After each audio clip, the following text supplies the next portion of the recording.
ತೀವ್ರ ಕುತೂಹಲ ಕೆರಳಿಸಿರುವ ಕೊಡಗು ಮೈಸೂರು ಲೋಕಸಭಾ ಕ್ಷೇತ್ರದ ಕಾಂಗ್ರೆಸ್ ಅಭ್ಯರ್ಥಿ ಘೋಷಣೆಯಾಗುತ್ತಿದ್ದಂತೆ ಬಿಜೆಪಿ ಪ್ರಚಾರದ ವೇಗ ಹೆಚ್ಚಿಸಿದೆ. ಶುಕ್ರವಾರ ಕೊಡಗು ಮೈಸೂರು ಕ್ಷೇತ್ರದ ಬಿಜೆಪಿ ಅಭ್ಯರ್ಥಿ ಯದುವೀರ್ ಕೃಷ್ಣದತ್ತ ಚಾಮರಾಜ ಒಡೆಯರ್ ತಾಯಿ ಕಾವೇರಿಯ ಉಗಮಸ್ಥಾನ ತಲಕಾವೇರಿಯಲ್ಲಿ ಪೂಜೆ ಸಲ್ಲಿಸುವ ಮೂಲಕ ಪ್ರಚಾರದ ಅಖಾಡಕ್ಕೆ ಧುಮುಕಿದ್ದಾರೆ. ಭಾಗಮಂಡಲದ ತ್ರಿವೇಣಿ ಸಂಗಮಕ್ಕೆ ಭೇಟಿ ಕೊಟ್ಟ ಯದುವೀರ್ ಸಂಗಮದಲ್ಲಿ ಪ್ರಾರ್ಥನೆ ಸಲ್ಲಿಸಿದರು. ಬಳಿಕ ಭಗಂಡೇಶ್ವರ ದೇಗುಲದಲ್ಲಿ ನಡೆದ ವಿಶೇಷ ಪೂಜಾ ಕಾರ್ಯಕ್ರಮದಲ್ಲಿ ಭಾಗವಹಿಸಿದರು. ಅಷ್ಟೇ ಅಲ್ಲದೆ ತಲಕಾವೇರಿಗೂ ಭೇಟಿ ಕೊಟ್ಟ ಯದುವೀರ್ ಪವಿತ್ರ ಕುಂಡಿಕೆ ಬಳಿ ಗೆಲುವಿಗೆ ಹಾಗೂ ನಾಡಿನ ಸಮೃದ್ಧಿಗೆ ಪ್ರಾರ್ಥನೆ ಮಾಡಿದರು.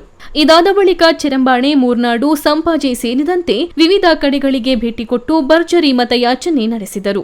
ಶುಕ್ರವಾರ ಯದುವೀರ್ ಜೊತೆ ಪ್ರತಾಪ್ ಸಿಂಹ ಕೂಡ ಪ್ರಚಾರಕ್ಕೆ ಬರುತ್ತಾರೆ ಅಂತ ಬಿಜೆಪಿ ಮೂಲಗಳೇ ಹೇಳಿದ್ದರೂ ಸಿಂಹ ಗೈರಾಗಿದ್ದು ಕಂಡುಬಂದಿತು. ಇನ್ನು ಈ ಬಗ್ಗೆ ಪ್ರತಿಕ್ರಿಯಿಸಿದ ಯದುವೀರ್, ಅದರ ಬಗ್ಗೆ ನನಗೆ ಮಾಹಿತಿ ಇಲ್ಲ. ಪ್ರಚಾರದ ಪಟ್ಟಿ ರೆಡಿ ಮಾಡುವುದು ಪಕ್ಷ.